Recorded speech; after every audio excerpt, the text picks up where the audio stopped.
make way for Ed Burns, the actor-director who joins us. He already came in needy. He needs food right now. Ed, you just sat down, and now you want food? I've been working all morning, out there pushing the show. Oh, that's right. Today's show? Today's show started there. Did something with MLB. What else? I had a couple of other little phone. Wait, you were on MLB? Yeah. You upset about that? Well, no. I was just, what was the Major League Baseball Network angle on having you on? We were talking a little Mets, and they watched the first 3 episodes of the show, and loved it and recommended it to everybody who was tuning in this morning. It's okay. Let me give the full introduction here. Right. Edward Burns. You're not Edward. Wait, did you get serious? No. I've always been Edward. I'm Eddie Burns to everyone who knows me. But originally I was going to be, like when you entered SAG, the Actors Union, I was going to be Ed Burns. But there was an actor in the 50s, a guy named Ed Kooky Burns. Okay. Even though the name was spelled differently, I couldn't be Ed Burns, so I had to go with Edward Burns. All right. So there you go. Eddie Burns, action-packed, gritty police drama, Public Morals premieres on TNT. That's tonight at 10 Eastern, and we'll talk about this. It's a fascinating story how this happened, how it came to light. When's the first time we met each other? I was thinking that maybe it was the premiere of Jerry Maguire, which is like 97 or something like that. Did you come up to me or did I come up to you? I think we were online for the men's room. That's my memory. Did I wash Could my have been hands? Somebody else. No, you did not. I did not. That's what I remember. Yeah. Okay. All right. Which is why I've kept away for 20 years. It's good to have you back. When did you get famous? When did life change? My life, I have one of those crazy stories where it changed overnight. I make my first movie, Brothers McMullen, for $25,000. Prior to that, I'm a production assistant for 4 years at Entertainment Tonight, making $18,000 a year. I'm the guy who goes to get coffee or water when we're interviewing, celebrities and driving the van.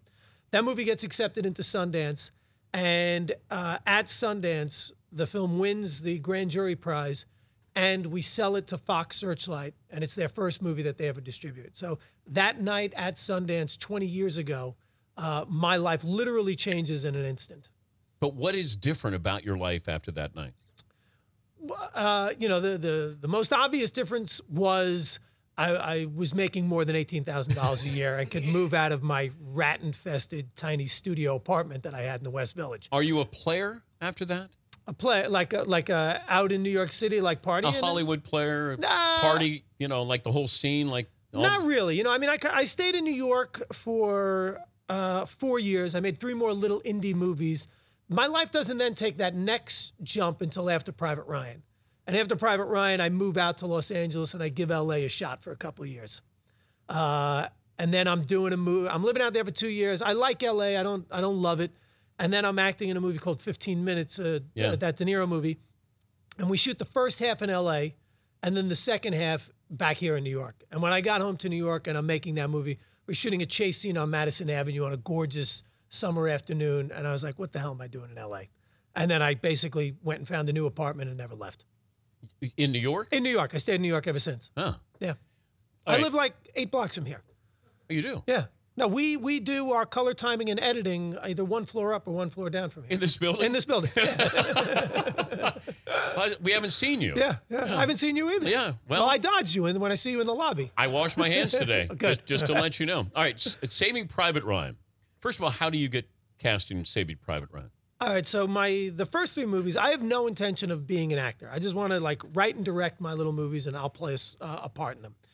But after my 3rd film, we have trouble getting financing for that film, and my agents say, if you're going to continue to act in your movies, you should act in some studio films. You'll become more famous. It'll make it easier for us to get your films financed.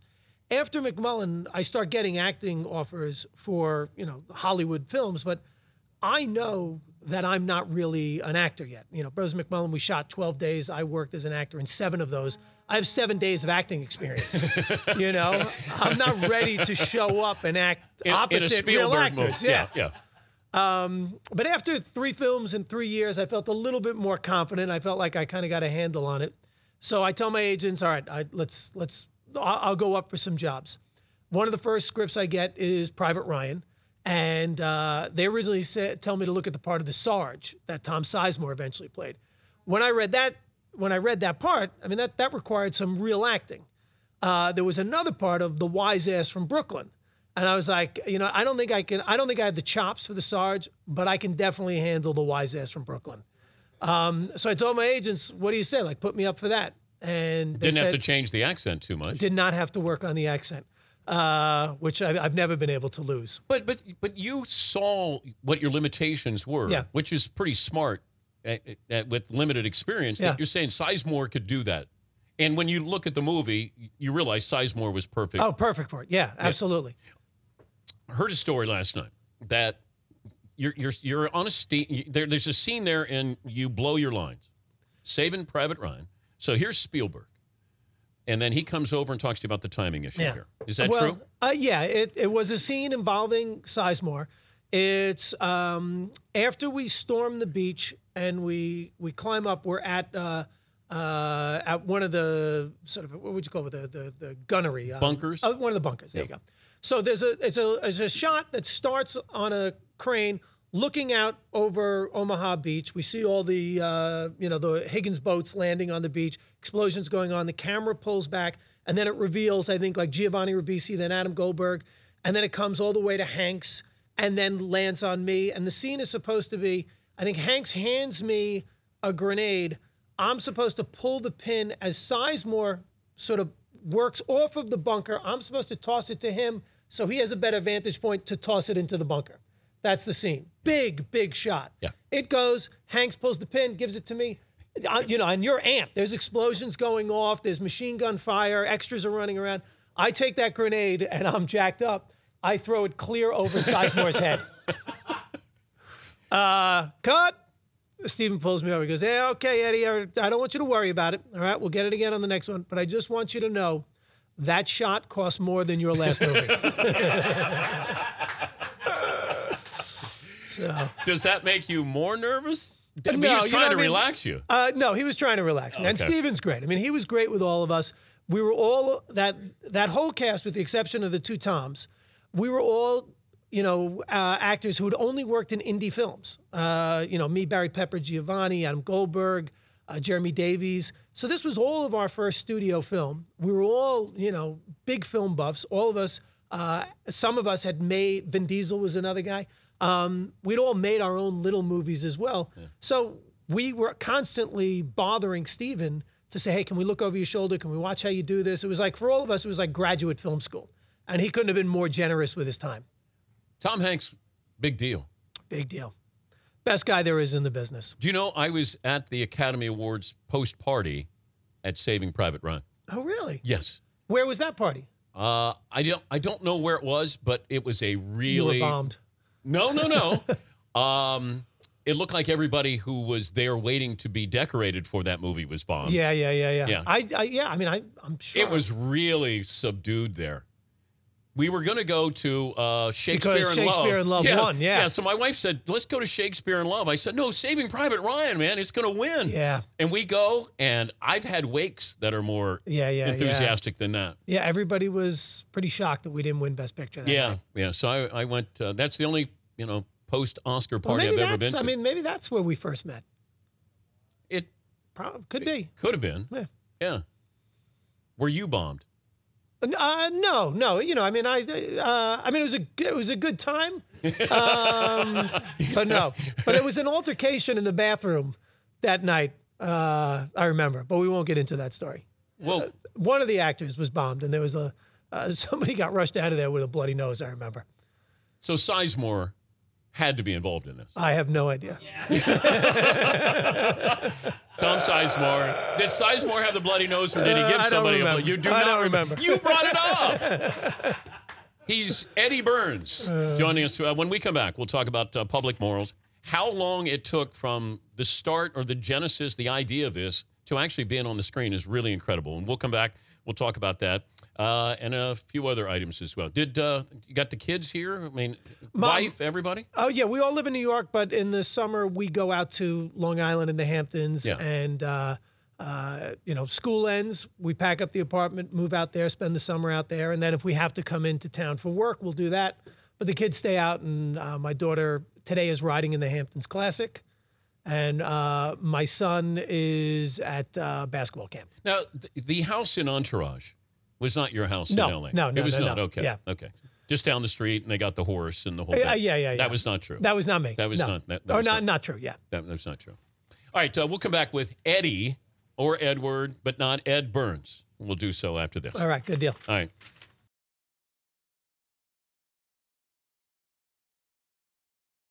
He's Edward Burns, writer, director, actor, the pride of Queens, New York. Well, not really Queens, born in Queens, raised in Long Island. Valley Stream, Long Island. The action-packed, gritty police drama. Who wrote that? Did you write that? That was me. I typed up all my own stuff, yeah. All right. It's called Public Morals, premieres on TNT tonight at 10 Eastern. Set in the early 1960s, the show follows the Public Morals Division in Hell's Kitchen. Nice place back then, I'm sure. The first 4 episodes are available to binge watch on TNT On Demand starting tomorrow. The idea for this began when? On the set of Private Ryan, my father, who's a retired cop, and my uncle, who's a retired cop, came to visit. They meet Steven and Spielberg, and they are telling him these stories about what it was like to be a cop in New York in the 50s and 60s. Later that day, Steven says, that's a movie you need to make.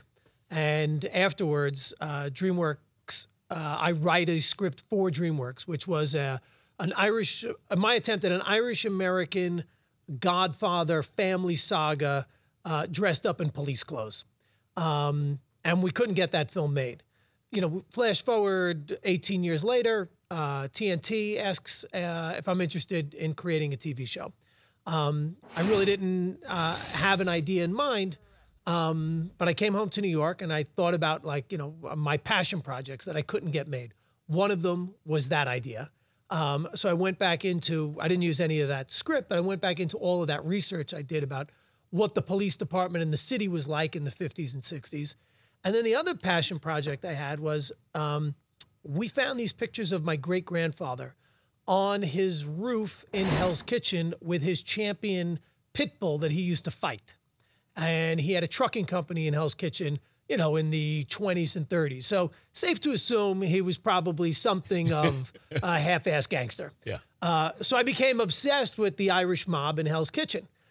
So I wrote 4 different scripts about Hell's Kitchen gangsters, you know, a Prohibition era one, a turn of the century one, an 80s one. Couldn't get any of them made. So with this show, I said, well, why don't I take these 2 projects I love that I could never get made, and I'll marry them. And I'll do a family of Irish gangsters in Hell's Kitchen, family of Irish cops in Hell's Kitchen, connect them by marriage, and that's Public Morals. But it's frustrating to not, you know, I mean, you're so involved in something, so passionate about something, but then all of a sudden, Steven Spielberg swoops in and says... Oh, so then, yeah. So then I write this script, and I'm very lucky. Steven has stayed a mentor for me since Private Ryan. Anytime I made a movie or wrote a script, I would send it to him, and he'd give me notes and give me his opinion. So I did that with this project as well. Much to my surprise, after he read this, he didn't give me any notes. He said, Eddie, I want to help you get this made. How would you feel about Amblin Television coming on and executive producing? You know, and I was like, absolutely, let's go. You didn't pause and say, well, you know, I'm not sure, Steven. I don't know if you're right for this. Yeah. No. Is he the most powerful guy in Hollywood?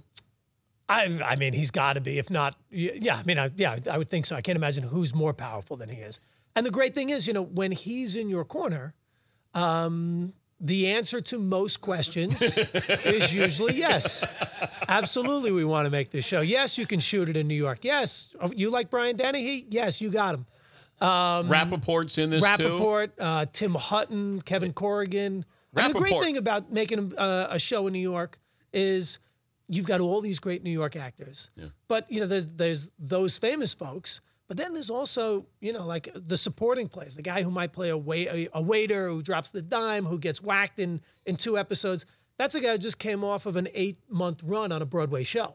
You know, if we're doing this in Toronto, let's say, I don't know how we would fill out the cast. But how it's shot, though, to shoot period pieces was also, you know, just everything about it. There's and you probably hate this, a film noir I mean, it's stylistic there and how it's shot. Yeah, I mean, we looked to basically, most people's, other than Spielberg, their filmmaking hero is Scorsese. And we studied Goodfellas and we studied Mean Streets and studied Raging Bull and Taxi Driver. And, I wanted the show to be fun and entertaining. I did not want the brooding, dark cop and gangster story. If anything, like tonally, we wanted more Pulp Fiction than we did, let's say, State of Grace. So we thought, well, if the dialogue is going to be quick paced and I want the actors to deliver it that way, the camera movement has to reflect that. So we pay several homages to Scorsese throughout the thing. But to shoot in New York, to recreate the 1960s, at first we thought it was going to be very difficult. But the minute you walk around the city, you'll find those 4 walk-ups in a row that haven't been power washed and still have the wooden doors. So I would take a picture of that, send it to my location manager, and say, find out if we could shoot here.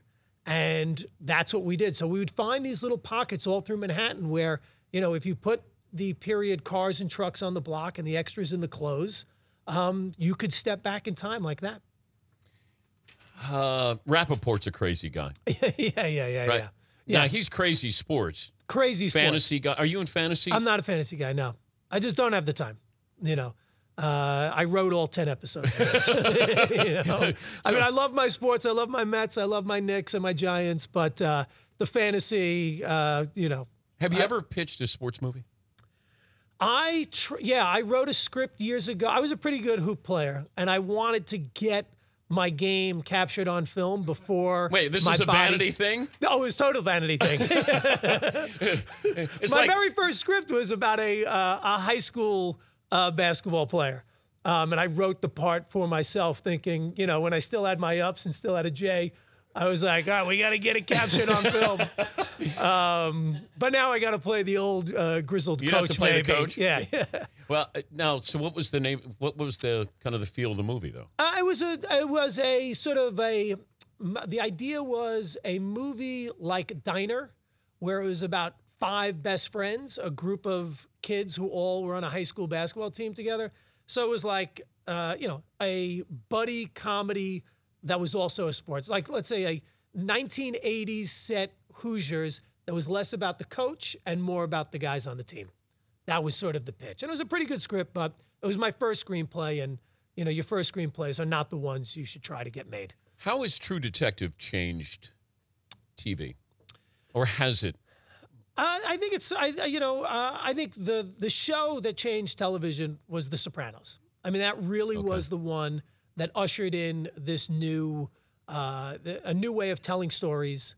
The fact that you could take a more novelistic approach to storytelling, the fact that you could have all of these, parallel stories going on, that really changed the game. And then I think shows like The Wire, Mad Men, sort of push that forward. And the amazing thing that happened with these shows is the networks have recognized, if you have if we support a filmmaker or a storyteller or a showrunner's individual or specific vision for the show, potentially we might get something really great out of that. And I think if you look at David Simon and Chase, we did. And but that's 15 years ago, though, Eddie, this is made into a movie. It's not made for TV. Yeah. I mean, that's what's changed is we have great TV now because of the millennials. The way they consume is they're going to find it and then binge it. Yeah. Well, I think the thing that happens is 15 years ago, it was, 30 years ago, this would be made into a movie. 15 years ago, this was harder. That's when the studios stopped being interested in this. So that's why you started, I think, to see those types of stories being redirected towards television. How do you direct yourself? You don't really. I mean, there are 2 things. I mean, I equate it to playing hoop. You know when the team is gelling and everybody's moving well without the ball, and it's like, okay, we're in a good zone here. That kind of happens on set when you're acting. Like everybody in a scene, especially an ensemble scene, when that take was the take. So a lot of times I'm in my own scene and I'll call cut and I'll look to the other actors. They'll be like, yeah, Eddie, that was the one. Will they be honest with you? Yeah, because sometimes, it's they've got the heavier lifting to do in the scene. That said, I also have my longtime producing partner and my director of photography, who I've done, 7 movies with. There are those scenes that I know are going to be a challenge for me or a tougher scene for me as an actor that I say, guys, like, you got to watch you have to have my back on this one. So I read an interview, and it was kind of interesting because they were trying to get around to telling you that your wife, a famous model, is a beautiful woman. Yep. Like how, and you could tell where the interviewer was asking you a question, you weren't quite sure, and then you didn't even know how to respond. You go, "Yep, I'm a lucky guy." Yeah. Like how does that come up in conversation with? Why does it come up in conversation? I don't know. It was weird. Yeah, it was yeah, like, yeah. hey, we're talking about this in the series. And by the way, I was in a restaurant, and I looked over, and there's one of the 5 beautiful, prettiest women in the world. Yeah, And I didn't know it. You're a lucky guy, Yeah. Ed. And then you go, yes, I am. Yeah. Maybe it's just like this, that it's that It awkward. might be similar to this. Yeah, yeah. Christy Turlington, by the way. Yeah. Google her. There you Oh, go. we didn't know. Yeah. Oh, you didn't know? See? I'm opening your eyes there. It's Public Morals. Premieres on TNT tonight at 10 Eastern. And how it's shot, you'll love it. You will. The 1960s follows the Public Morals Division in Hell's Kitchen and the local Irish mob. Were we badasses, though, as mafia, the Irish? I mean, when all the history I did, when you look at sort of from the 1880s through probably the 1980s, they were real badasses. I mean, they were real tough, but they apparently just weren't as well organized as the Italian mob. And that's why, they didn't have that same sort of hierarchy. And I guess there was a lot of infighting. So there was disorganized crime with the Irish mob. Disorganized crime, Yes, the Irish mob. The first 4 episodes available to binge watch on TNT On Demand. That'll be starting tomorrow. Good luck tonight. Hey, Eddie. guys, thank you very much. Thank you. Great to see you. Great to see you, too. All right.